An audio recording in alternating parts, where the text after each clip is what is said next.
The Portrait of a Lady. This is the first chapter of English language of class 11th, and in this video I am going to explain all the questions and their answers which have been taken from support material of class 11th of English subject.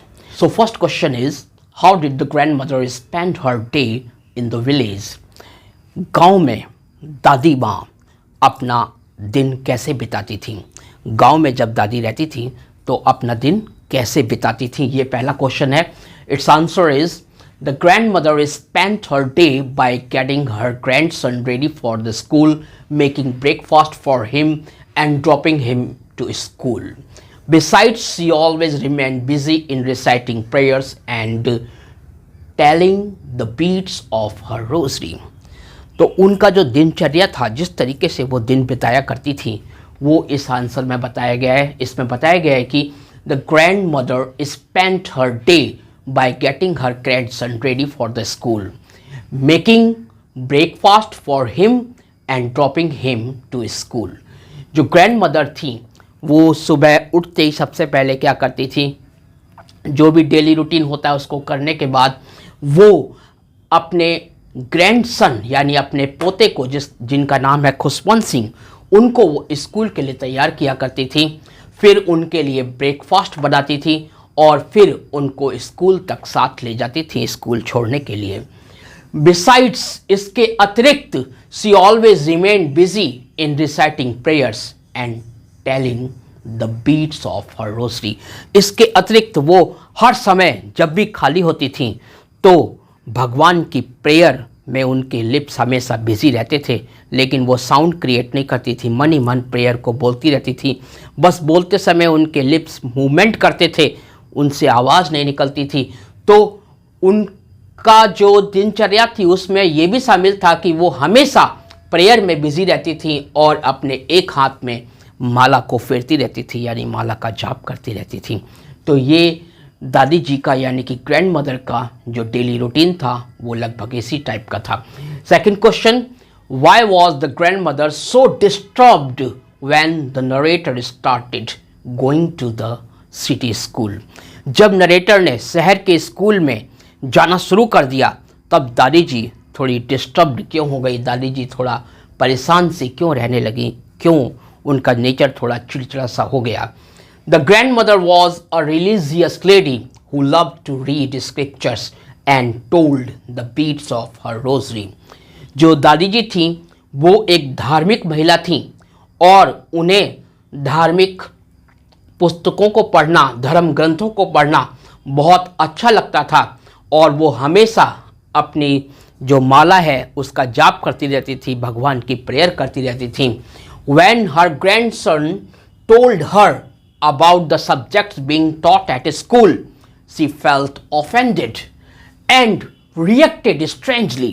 जब उनके grandson यानी कि उनके पोते खुशवंत सिंह ने उनको school में पढ़ाए जाने वाले सब्जेक्ट्स के बारे में बताया तो वो थोड़ा क्या हो गई, ऑफेंडेड हो गई, यानी उनको कष्ट पहुंचा, उनके दिल को चोट पहुंची, उनको आघात पहुंचा और वो थोड़ी रुष्ट हुई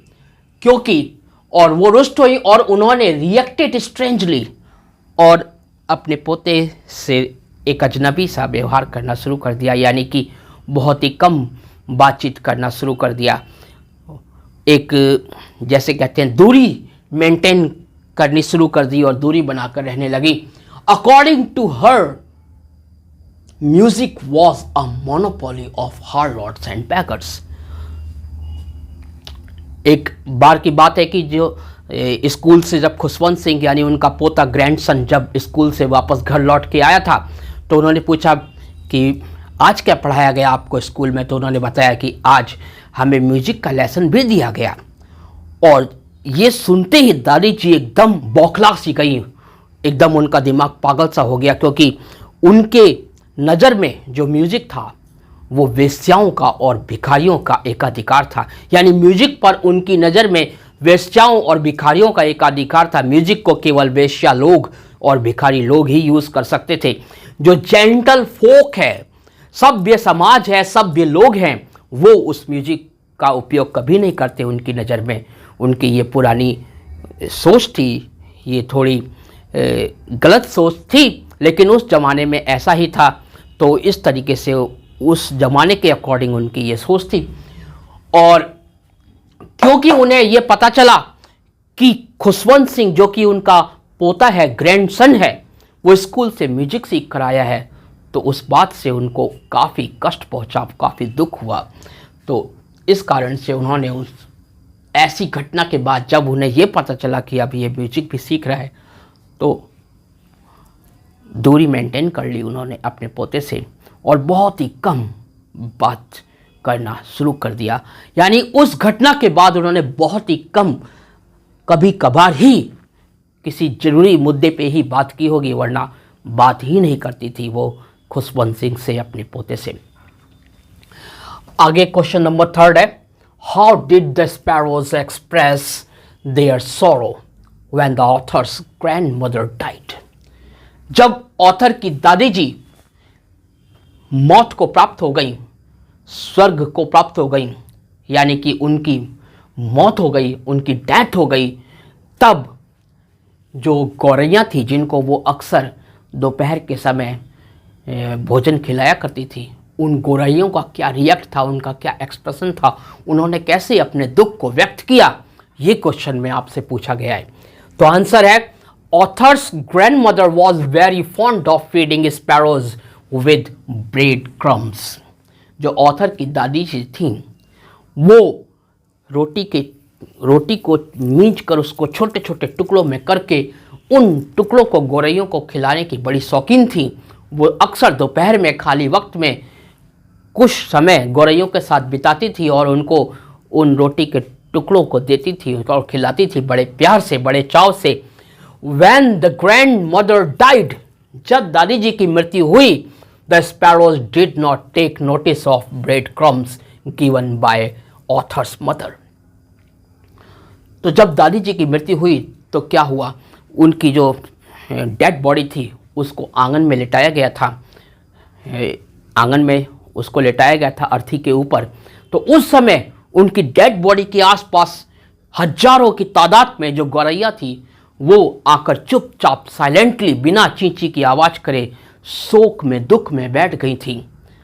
ये देखकर ऑथर की जो मदर थी, लेखक की जो माँ थी, उसको बड़ा दुख हुआ कि ये गौरैया दादी जी से अपना प्रेम प्रकट करने आई हैं, अब इनको कौन खिलाएगा। और ऐसा सोचकर उन्होंने सोचा कि ये आई हैं तो इनको कुछ रोटी के टुकड़े दे दिया जाए। तो उन्होंने बिल्कुल उसी तरीके से रोटी को छोटे छोटे टुकड़ों में मींच कर गौरैयों के आगे डाला जिस तरीके से दादी उनको दिया करती थी।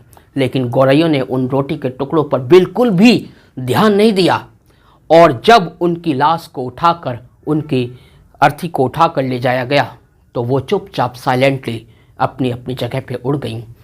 और अगले दिन आंगन में जब सफाई कर्मचारी ने सफाई करके झाड़ू से उसको बाहर के अलग डस्टबिन में ले जाके डाल दिया। तो ये घटना थी। यहाँ पे आंसर में क्या लिखा गया है कि authors grandmother was very fond of feeding sparrows with bread crumbs. Answer थोड़ा शॉर्ट फॉर्म में दिया गया है, इसलिए आंसर में बहुत सारी बातें कट कर दी गई हैं ताकि शॉर्ट में आप आंसर दे सको, आपको लर्निंग में प्रॉब्लम ना हो, याद आराम से कर सको। तो ये कहा गया है कि ऑथर की जो दादी थी, लेखक की जो दादी थी, वो गौरैयों को भोजन खिलाने की बड़ी शौकीन थी।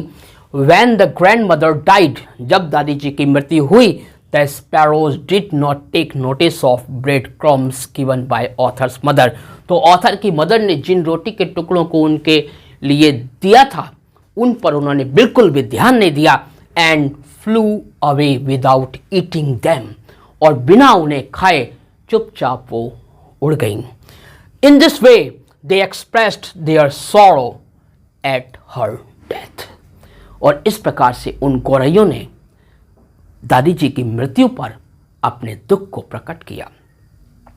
Next question, how did authors grandmother behave just before her death.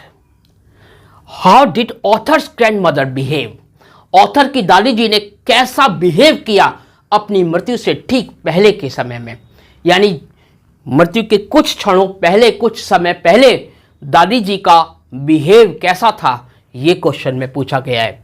The author's grandmother had got a fair enough idea about her upcoming death. Author की जो ग्रैंडमदर थी, उनको अपनी आने वाली मृत्यु का काफी आभास हो चुका था, बहुत ज्यादा आभास हो चुका था।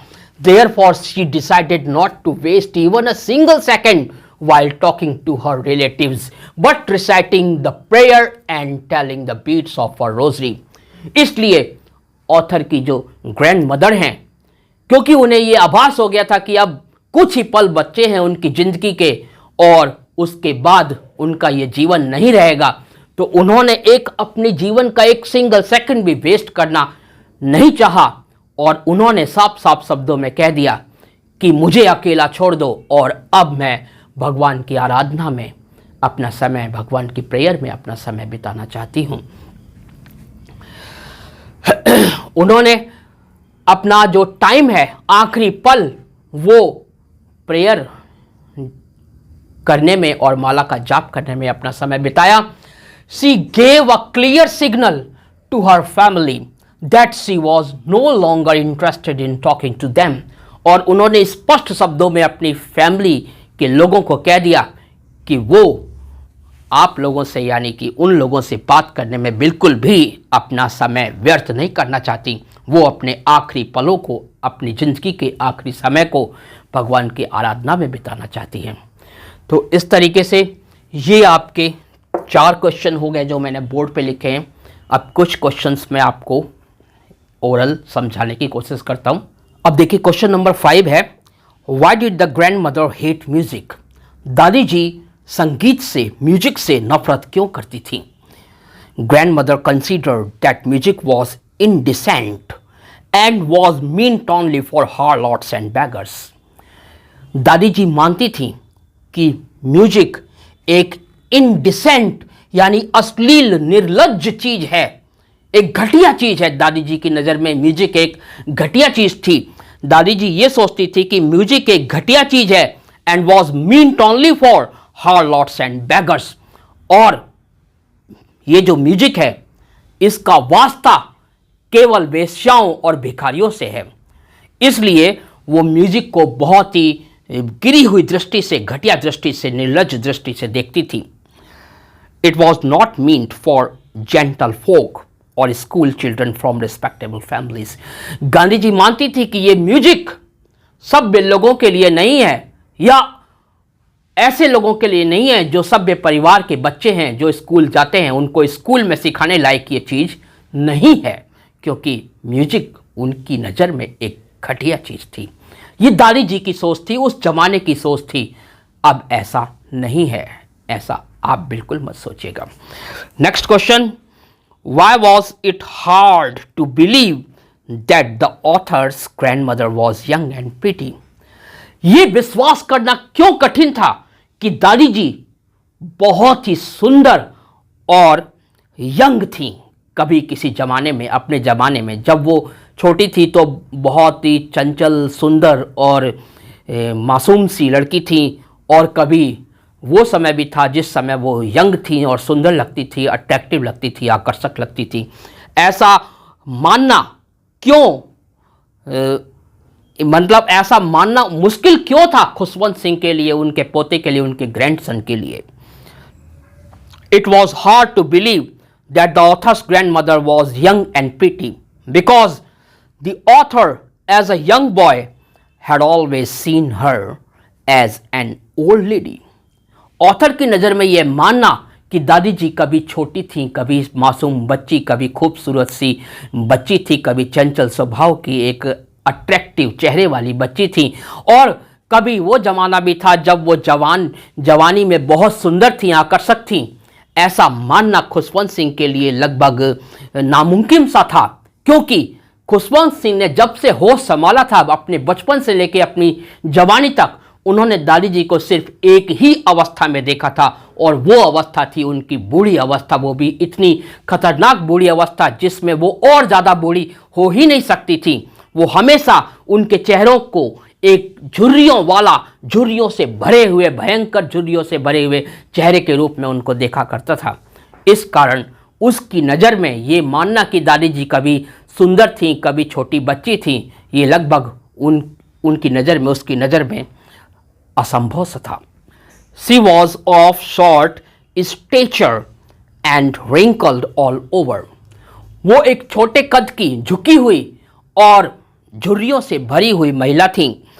She had a quite personality which everybody respected. और उनका एक शांत स्वभाव था, एक शांत व्यक्तित्व था जिसका हर कोई सम्मान करता था।